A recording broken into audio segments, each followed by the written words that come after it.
Yeah. Hello and welcome to the Optimization Iceberg. And today I want to show you what kind of possibilities you have to make your 3D content run on a wide range on mobile devices or on nearly any kind of device. First, about me. I'm David. I'm the Director of Operations and head of a 3D team at Room. And at Room, we are a platform. I'll tell you more about it soon. And I discovered Blender in August 2019 with version 2.8 and just kept creating. I learned it mostly through a community called Blender 52, where you get weekly prompts and you deliver a render, and did weekly renders for about 3 years, encountered all kinds of problems, learned to solve them, and that's what I do for a living now. Clients come with all kinds of challenges and I learned to solve them and cut them down into solvable parts, and that put me into that position I'm here in right now. At Room, like I said, we are a platform where you can upload your 3D content, and when you uploaded your content you instantly get an interactive viewer back, and you can customize this viewer to your needs, like changing the background colors, adding annotations, editing the lighting, and put a full CI on top of it, and can just embed these viewers onto your own website like a YouTube video. And besides that, we also have digital spaces where you can put in your content. We have a wide range of template spaces you can customize to your needs, where you can just put them like in a typical editor, like you know from different video games. You can rescale, and you can customize colors, add your logos, anything you can imagine you can actually do. And with these building blocks, these enable us to build huge spaces that just run on the web. What you can see here is a showcase we did for a German electronic music festival. They wanted some additional content besides the festival, because the festival is only once a year and every festival has its own community. And you can do much more content besides that, like interactive live streams, chats, and community events. And you actually can visit this website right now. It's called Sonne, Mond, Sterne. This is the German Electronic Music Festival, and you will get a full three-dimensional website you can just walk through. So this is what we typically do, and optimizing is the core of it. And why are we doing it? Because we believe that 3D content itself should be accessible for anyone, anywhere, and on any device. And these are the core devices we optimize for, because smartphones, they can do quite a lot. And what we want is to run 3D interactive content on smartphones with just a link, no third-party application, no streaming from any server. It has to be rendered on your device and it has to be accessible. This is the core of our philosophy. And how are we actually doing it? Our pipeline consists of 3 basic parts. We use Blender mostly for the asset creation, for the conversion, and for some parts of the optimization. Then we use glTF to pack everything. glTF is an amazing open source format. It's very versatile. It can do much more than just packing meshes and images. And we use BabylonJS as our content player. And BabylonJS is also a free format. I brought a trailer from the most recent BabylonJS version with me. This is BabylonJS version 8, and you can see a few features it offers. And it is an interactive web player, very small, very lean, with a lot of functionality like geometry nodes, something that is similar to geometry nodes, and lots of post-processing pipelines, shader editors. So a lot of things you know from Blender are available in BabylonJS as well, and this makes it able to run a lot of 3D content with the help of glTF in web browsers. So all these 3 parts are very amazing. They are free and you can do quite a lot of them with them. So, but now let's talk about the Iceberg itself. I split this talk into 4 layers, where we're scratching the surface with the core tools we need for optimization. Then we talk a bit about light and memory management. Next up, I want to go a bit into compression and conversion, and the last part will be about very obscure compression techniques. But let's start with the absolute basics. the general idea is low polygon environments are great, small textures are great, many polygons bad, big textures bad, and the basic methods you're going to use, or a core tool you have to use, is creating lightweight geometry with high to low baking or high to low workflow. When you work with assets from a sculpting workflow or cut imports or photogrammetry models, they are usually very dense in their topology. And we can create low poly versions of these very dense meshes, just bake the details into a normal map and create a very lightweight, realistic asset. What you see here is around 3 to 4 megabytes. It has a very realistic look to it, and it's very low in its mesh density. And you can look up many videos that explain how this actually works in details, but this is a core tool you actually will need to create assets like that. Another one is LOD systems, because we don't need all the detail at every place within the scene. The closer your object is, the more detail you usually need. So like this stroller on the left side has about 300,000 triangles. Next version has 50K triangles, and if the assets are very far away, you can just use imposter planes, where the texture is adjusted dependent on the view angle. And these are absolute basics. I'm pretty sure you're aware of these techniques. The next one comes from Babylon itself. It's called mesh streaming. Look at the table. You can see the plates are popping in, and in the balcony, the furniture is popping in. So we don't need to load everything at once when we create such a scene. We can let Babylon decide, okay, what is close to me? Just load only what we need, because phones are a bit limited when it comes to memory management, and we need to use this awareness so that we only load what is actually needed right now. And these are the core tools to keep your geometry very lightweight. The other part I had in my slide was textures. And here it gets a bit tricky, because textures are the actual bottleneck when it comes to mobile applications. With your GPU, you usually have dedicated video RAM ranging between 8 to 24 gigabytes, maybe less, maybe more, but it's dedicated. On phones, we have shared memory. So every application that runs on your device shares your memory with maybe any 3D application you run in your browser on your phone.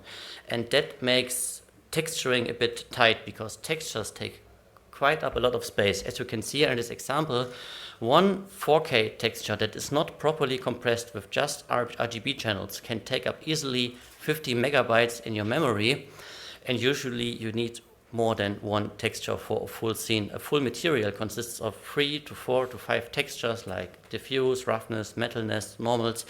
So memory can pile up very quickly if not managed properly.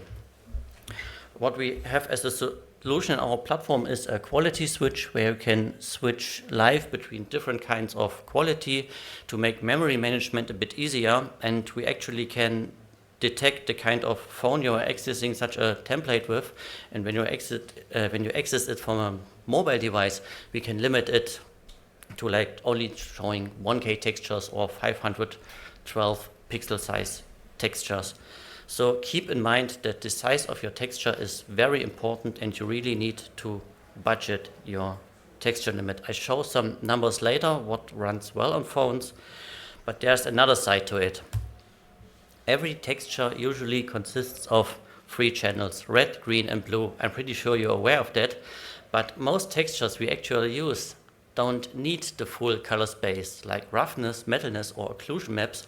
They are just grayscale. And not every texture exporter has this awareness that it only needs a 1 byte channel for grayscale. But Babylon has you covered, and there is this technology called ORM mapping, where we can map the occlusion to the red channel of an image, the roughness to the green channel of an image, and the metalness to the blue channel. And this prevents you from actually exporting a grayscale image as a full RGB texture and accidentally tripling it in size. So use ORM mapping whenever you can on your real-time applications. It will prevent accidental mishappenings or accidental misexports. In Blender, this is quite easy to do, because you can just set it up like this, put your roughness map into the roughness channel, the metalness map in the metalness channel, export it as glTF, and will create automatically this metal roughness mix texture, and when you re-import it, it will separate the channels and remap them again. So the exporter, the glTF exporter, has you covered. Occlusion is a little bit more tricky because we don't have a separate occlusion channel, but in the glTF exporter you can just enable this checkbox for shader editor add-ons, and it will give you an extra node where you can just plug in the occlusion and it will peg it automatically. So you keep your textures small. The next one might be a bit controversial. It's about power of 2 texturing versus not power of 2 texturing. Computers in general, they like it bite-sized, and we are so used to exporting textures as 4K, 2K, 1K, 512, but we don't have to.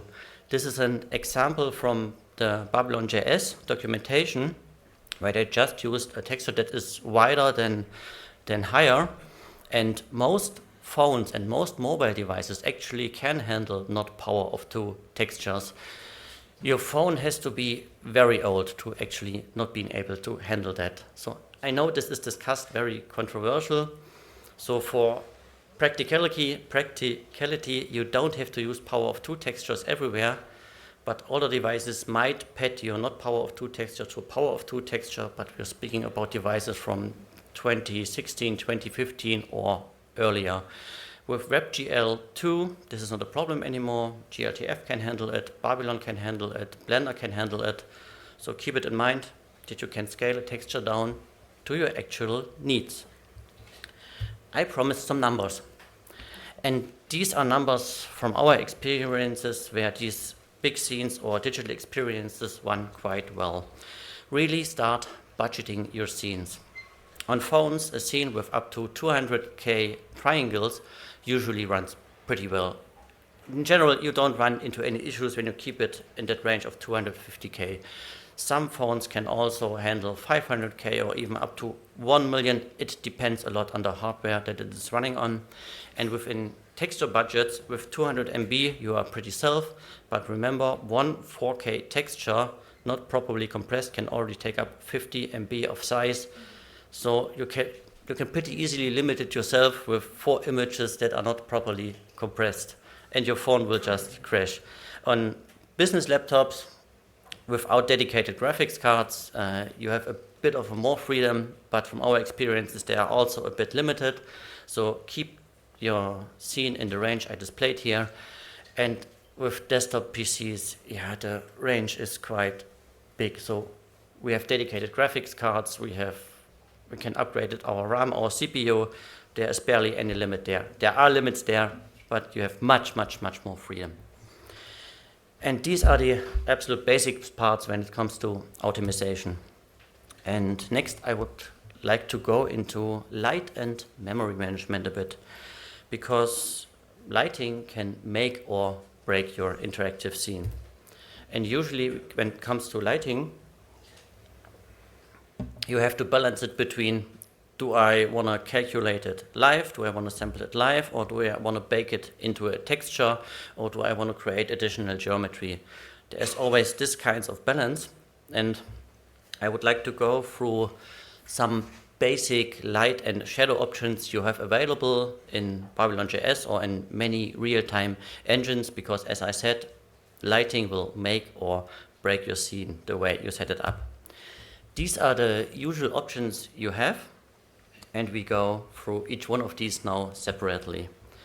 The most commonly used one is IBL, image-based lighting. You usually know this as HDRIs. There's a wide range of this available, and this is great for basic lighting because you can sample it down to a very low-res texture, and BabylonJS will cut a 360-degree image into a cube map, will create 6 little images out of it, and we just sample the brightness and the color of it and use this as a basic lighting for our scene.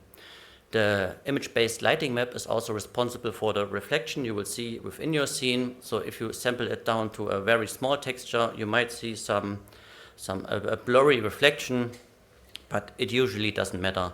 So always use an image-based light source it already sets a great mood within scenes. You have much control over the temperature of a scene, if it is colder or if it is brighter. And this is a great way to basically light your scene. What we also have is real-time light sources, like you know from Blender. And the great thing is we can store light sources we set up in Blender in a glTF file, and BabylonJS will read out the glTF information and will display it. You've seen it won't look like a cycles render. Eevee is a bit more closer, but it makes it easier to sync between your Blender scene and your actual displayed real-time scene. It's easy to set up, it just works, but you have to be careful. These can drain your FPS pretty hard, and there are some light sources that drain your performance much more than other light sources. One sunlight, or one directional light as it is called in BabylonJS, is usually fine because it's just one light from one direction, easy to sample. It runs fine as well, so one IBL and the sun has you covered in your scene. Point lights are harder to calculate because they spread light into every direction, which makes sampling harder, and point lights and spotlights are harder to calculate, and especially on mobile you should avoid these. BabylonJS has area lights, but I wouldn't use them because they are even more harder to sample and to calculate. Avoid area lights at all costs. Use IBL and maybe 1 or 2 point lights or a sunlight, but keep it at that. Don't use more than 4 light sources in your real-time scene.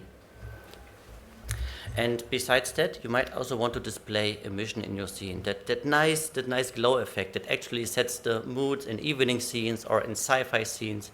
You have seen it in the festival space. The whole ground was glowing. And what we actually use for that is a post-process effect. Because for real-time glow, we would need volumetrics, we would need humidity. This is way too expensive to sample in real time, so we just put a blur layer on top of our scene and mask it with emission maps and just blur around the emission. And for just masking, we don't need high-res emission map. We can use a low-res emission map, and the cost of this effect scale with your texture resolution because it's another texture you put into your texture budget, and it scales a bit with the screen resolution. On a 1K display, this would have another effect than on a 4K display. But in general, this works great for setting the basic mood and is not that expensive as other lighting methods. Another great method you actually will need are light maps you put on top of your actual map.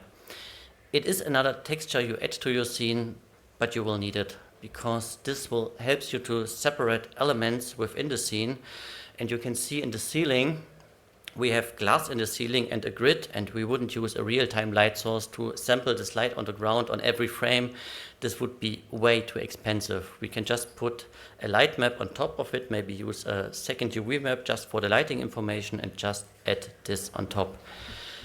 The same you can see here is also shadows, ambient occlusion shadows on the edges, and you can also bake them into a second texture into your scene. But again, keep your texturing budget in mind. I really recommend sitting down, analyzing your scene. How many textures I need? Do they fit my budget? This will affect your texture budget, but it's way cheaper to compute than real-time light sources.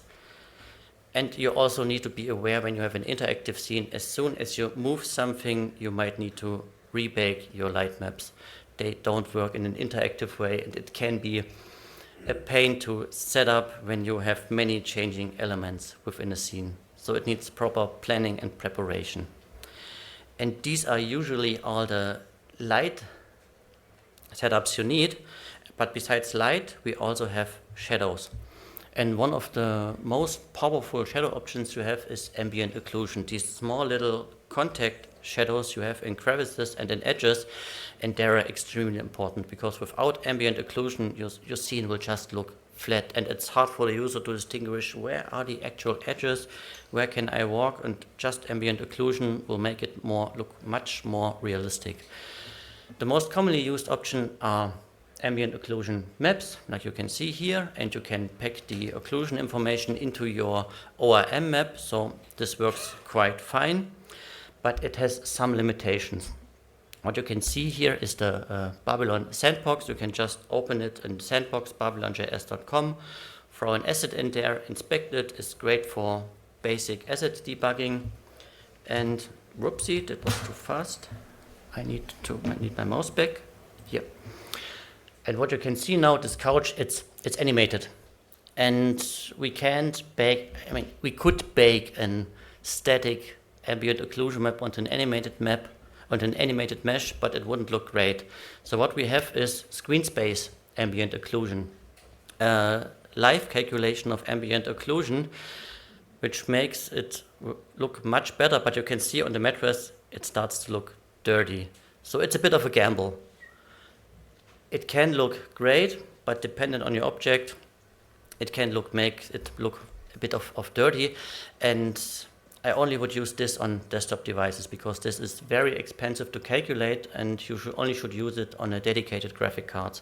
On mobile devices, this will drain your battery, this will tank your FPS. Don't use it on mobile, only use it when you're pretty sure this only runs on desktop devices with a dedicated GPU. The last option you have for ambient occlusion are vertex colors. Did you know that you can bake everything you can bake in Blender directly into the vertex colors of an object? It's just one setting in a color property, and baking AO or any other information into vertex colors is extremely powerful because you don't need to sample at textures. You can just add a bit more topology into your mesh, especially at the edges, to create a nice AO. And you can see the black spots. The black spots are usually there where I don't have enough geometry to actually display a nice ambient occlusion, but I really recommend using vertex colors whenever you can. Performance-wise, they're excellent. And if you want to know more about vertex colors and how to use them properly in real-time environments, and especially on mobile phones, I really recommend watching Jenny's talk from last year, because she goes into much more detail about how properly use vertex colors in shaders, and for real time they are amazing. Watch this talk to learn more about vertex colors. Great recommendation. Yep, and use vertex colors whenever you can instead of textures, especially for basic and simple scenes where realism isn't that important. Another great shadow options are shadow planes. And they're pretty easy to set up because you just need a plane below your object that is a bit bigger than your object. You know the bounding box size of your object. So you could just set it up like bounding box size plus 10%, put a light source on top, bake it, put transparency under it, and this makes it very realistic, especially when you place it in space, because this shadow helps to distinguish between object and space, and it doesn't need to be a high resolution texture. So this is a quite neat trick, and we can toggle it into our system if it's visible or if it's not visible. When you upload an asset in our platform, we will bake it automatically, but this is a neat little trick to add more realism to your objects. And the last shadow option you have are real-time shadows. But I really advise against using real-time shadows, only when you really need it. Because every light source you have can create a shadow, every object you have can create a shadow, and you really need to plan ahead. Which light source should cast a shadow, which objects should cast a shadow, and actually which object should receive a shadow. This has a lot of potential to crash your scene or slow it down by a lot. So only use it on objects that might be dynamically spawn in your scene or that move within your scene, because with moving objects like we had in the AO sections, you don't have much possibility to actually bake it. And as an example, I brought one scene with me. It's an experimental sci-fi planet scene where I have just one directional light. It's a purple directional light on this gray surface to get this alien look. You see the glow layer working fine. And I only used it on moving objects. You see this is some kind of key that opens the door next to us when you collect it. When we click the door, it moves down, and suddenly a huge crystal structure will appear. This is supposed to be a jumping puzzle later, and I added a shadow caster to this object because these moving platforms, they should cast a shadow.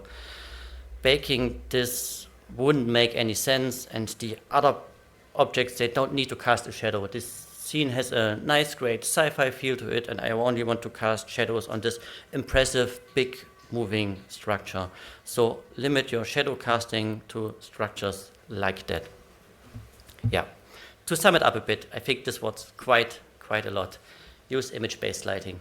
Image-based lighting will take care of like 80–90% of the lighting you actually need.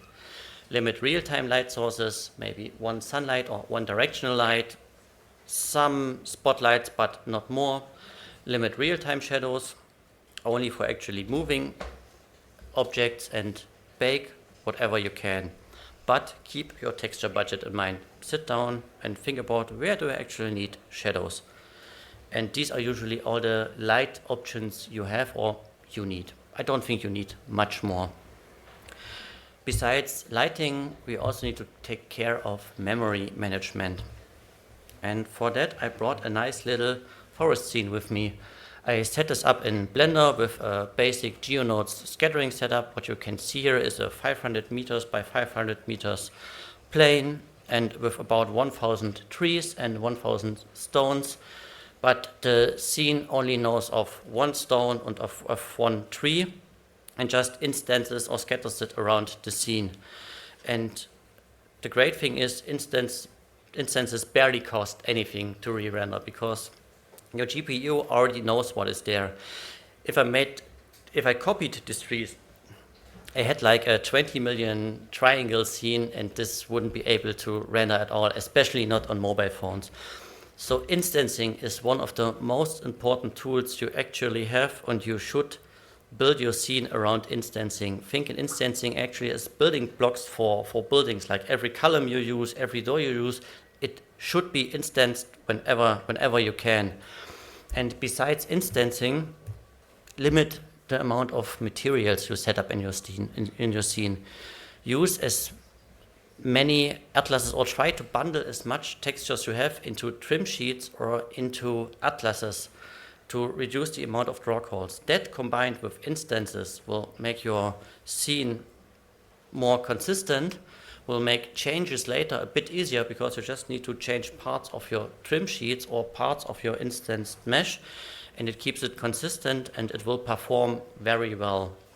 Here is, for example, here is a web-ready scene with just 2 trim sheets, where you can see it's quite consistent. We have the repeating ground structure, the sandstone with bricks, and this sandstone in the scene, which is in one trim sheet, and the plant information is in another trim sheet. Everything is instanced. We have repeating columns, and this will work quite well. You can build huge scenes by just keeping this in mind. Instancing is a superpower when it comes to real-time scenes.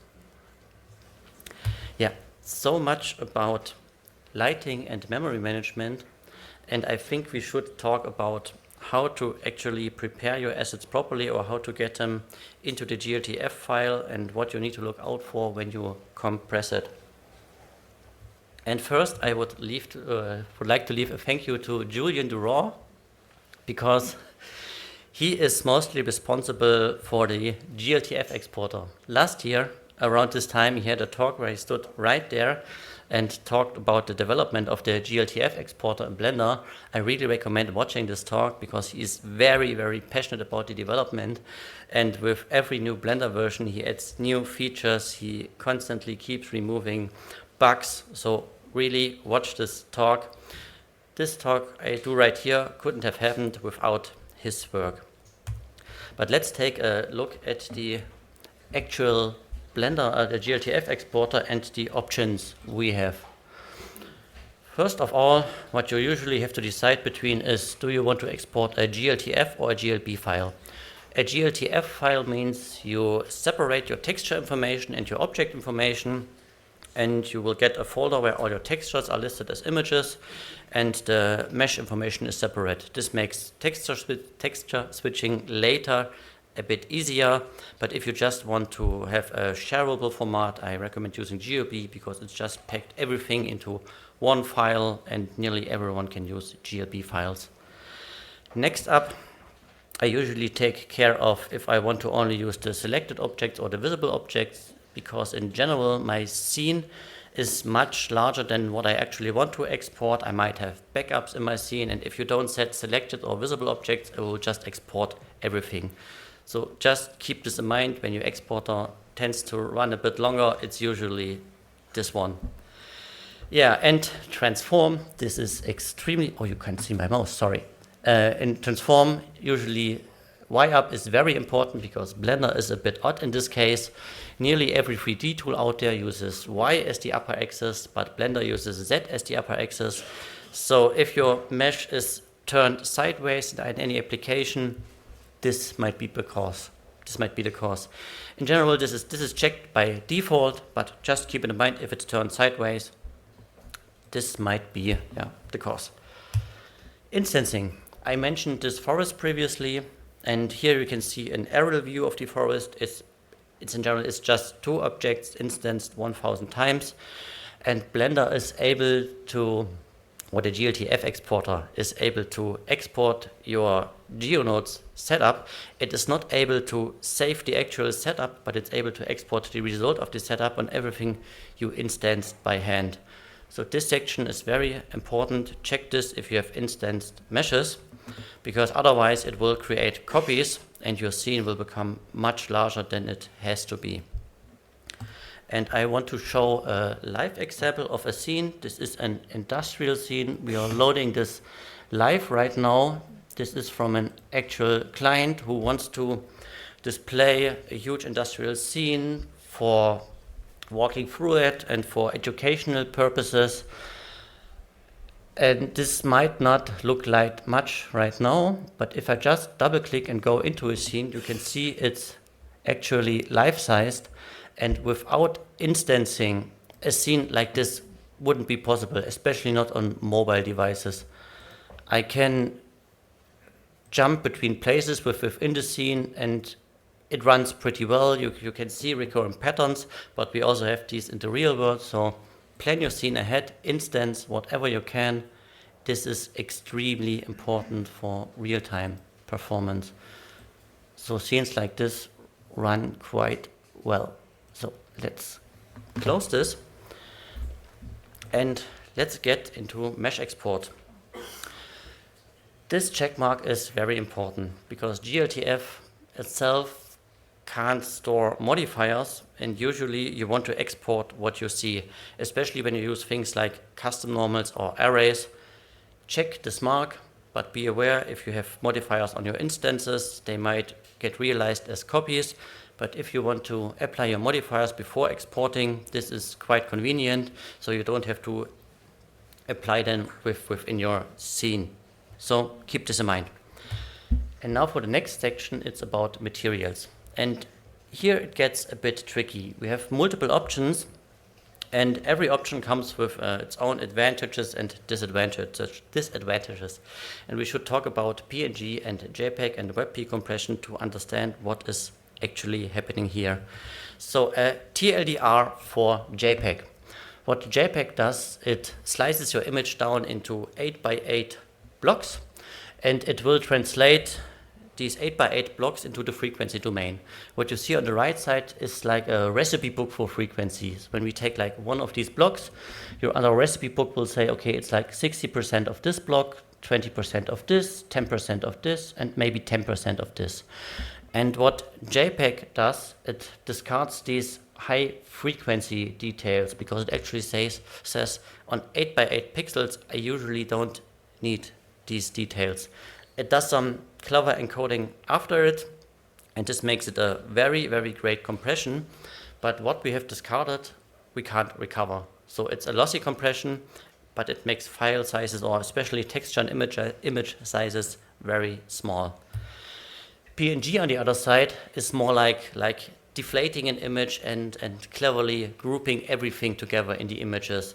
So especially in neighboring sections that are very similar to each other, instead of just sampling blue, blue, blue, blue, blue, blue, blue, red, red, red, red, red, we just say, okay, we have 8 times blue, 5 times red, group this cleverly together, and we have a lossless compression, but which is not very great when it comes to file sizes. Let's compare these two directly. We have an asset which has 3 maps, a base color, an ORM texture, and a normal map.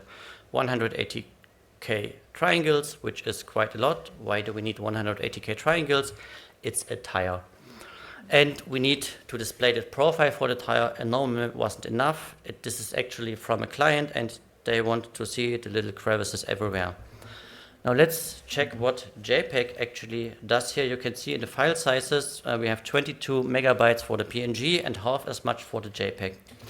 But you can see in JPEG struggles at edges. JPEG works great on these flat colored surfaces and on the hatched areas, but at edges like with lettering or exactly these edges, it struggles quite a lot. This wasn't acceptable for the client, so we had to switch to PNG, which is great at preserving the detail we need. With 22 megabytes, it's kind of a large asset, but we had to do this trade-off here. So keep in mind, where do you actually need the detail and where do you don't need the detail, and choose your compression accordingly. We also have one more option to compress images, and this is WebP compression. It's kind of a mix between JPEG and PNG compression, and usually WebP images are much smaller than PNG images, and mostly they are also smaller than JPEG images. But the big disadvantage of WebP is it is not supported everywhere. I learned with the assets I put into this presentation that PowerPoint doesn't support WebP. I have no idea why, because it's like a very old format by now, but I had to compress it down to JPEG or to PNG, and you can't use WebP everywhere. And for USDZ is the augmented reality format for Mac OS. You can't use WebP compression as well. To compare all three together, you can see JPEG, it destroys detail at the edges. WebP, it works a bit better. You can still see some compression artifacts, but they are not as worse as with the JPEG. And PNG, usually great preservation of detail, but much, much bigger file sizes. So keep this in mind when you want to compress your textures and your images. Choose it according to your use case. And I promised one more layer of compression. And what I'm talking about now feels like black magic. There is one more checkbox we have in the glTF exporter, and it's just called compression. And what you can see here are the 3 tiers I showed you above, the 22 megabyte PNG file, the 11 megabyte JPEG, the 10 megabyte WebP, and suddenly a 3 megabyte WebP compressed file. So we started at 22.5 and shrunk it down nearly by the size of 10 with just a 3 megabyte asset. Crazy. When I first encountered it, I was blown away. I was like, this can't be true. My mesh is corrupted or anything similar. But it is not. I have the tire right here. You can see it loaded pretty quickly. This is from a hotspot from my phone, from mobile devices. And it loads quite well. This is live. This is not a video. And you can also see the WebP compression artifacts right here. 180k triangles. It works just fine. So it's not corrupted. It's compressed. What actually happens here? I have another example. This is a full car, a full high detailed car. Again, loaded live. We can go very close. You can see a lot of detail. The interior is actually modeled. The seats are maybe instanced. We can change the color live. It's very interactive. It runs just great. And the car itself has about 1.2 million triangles, which is very heavy. And the compressed size with this button makes it compressed down to just around 10 megabytes, which is crazy. But we actually need that. We want to, especially on mobile, it has to be there in an instance. We are not patient. We don't want long loading times. And to lift the curtain a bit, it's called Draco compression. What Draco compression actually does, it compresses your mesh information. It groups everything cleverly together, it detects patterns, and it gets rid of a lot of precision that you have into your actual vertex information. Like imagine when you measure something in your flat with a measuring tape, you care about the meters, about the centimeters, maybe about the millimeters, but you don't care about micrometers or nanometers. So throw this information away, discard it, we don't need it. We don't need a full 32-bit float value. We can just cut it off there, and it usually works very fine. We can't recover that information we have discarded. It comes with a bit of decoding overhead, but it's just a few more milliseconds loading time. And you have to be careful, not every platform out there supports Draco compression. glTF supports it, BabylonJS supports it, so we can encode it and we can recover it, but not every platform out there supports it. Like on Mac OS, you will run into issues. And one thing we discovered recently, just one option I want to highlight, is the texture coordinates option. We had an asset where we had very small UV islands, and the texture coordinate compression shifted these around a bit, and the texture looked a bit falsely mapped. So if you run into this problem, just set texture coordination compression to 0, and it will work fine, and it will not jumble your small UV islands around. Yeah, Draco compression, amazing to shrink down big meshes. And there is one more final problem I would like to talk about, because GPUs are built different. As I mentioned initially, with your GPU you have a dedicated memory, and on our phones we have a shared memory, and we maybe have compressed our 4K texture down from 50 MB to a 5 megabyte JPEG, but in the actual RAM it will be unfolded again, and in your RAM it will be again a 50 megabyte texture. So you might well be surprised. You had your 2 gigabyte texture budget compressed down to 200 megabyte. It should run fine on your phone, like I mentioned in this table previously, but no, GPUs need access every pixel at every time your RAM needs to hold it ready. It will just unfold it. File size is not texture size in your RAM, and this is very, very, very important. Every compression we did so far only affects the tile size, but it doesn't affect the texture size in the memory. There is a solution for that. It's called Chronos texturing compression, KTX compression. And what you can see here on the left side, it's a typical web-ready offset, a web-ready asset with a file size of around 13 megabytes with JPEG and PNG compression, but in the memory, it's suddenly a 100 megabyte asset. That's a problem, and this will crush your phone when you have multiple of these objects in a full scene, like a full furnished flat. Your phones will just crash.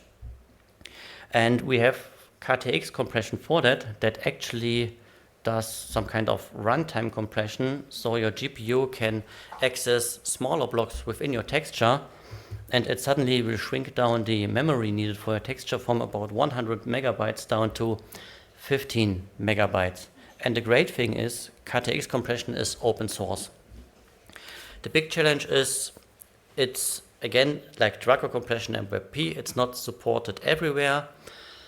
The glTF exporter right now can't do KTX compression, and Blender itself also can't handle KTX compression right now, but you have many tools out there that can handle KTX compression. If you work with BabylonJS, it supports KTX texture compression, but you need a third-party tool to actually convert your asset properly. To sum it up a bit, this additional level of compression. Draco compression is great to shrink your mesh file size, and KTX is great to create smaller runtime textures. But the thing is, with Draco compression, your real-time rendering costs are unchanged. It decreases the file size, but you still need to render every polygon at every frame. So high to low baking is still useful. It might seem like a magic trick or like a nice shortcut. It actually is, but you still need to test it on a wide range of devices. It actually runs on this wide range of devices. Yeah, and KTX is not supported everywhere, especially when you have to work with iPhones. You run into a whole different kind of issues. To sum it up, because I think this was quite big in this short amount of time, in general, set yourself a limit for your poly count with your scenes, create a texture budget that fits your application, manage your lights properly, choose between real-time options and memory options or baking options, instance as much as you can, be smart about the way you export your textures, choose the right compression to your application, choose Draco Mesh compression if your application supports it, and choose KTX2 compression if your application supports it. So, thank you very much for listening. There is so much more we could go into. Maybe there is enough to do a part 2 next year, but I would like to stop right here. If you want to contact me, you can message me on Instagram. On the right side is my LinkedIn profile, or just shoot me a mail. I'm around at the conference, so feel free to discuss your use case or learn more about Room or myself. Thank you very much.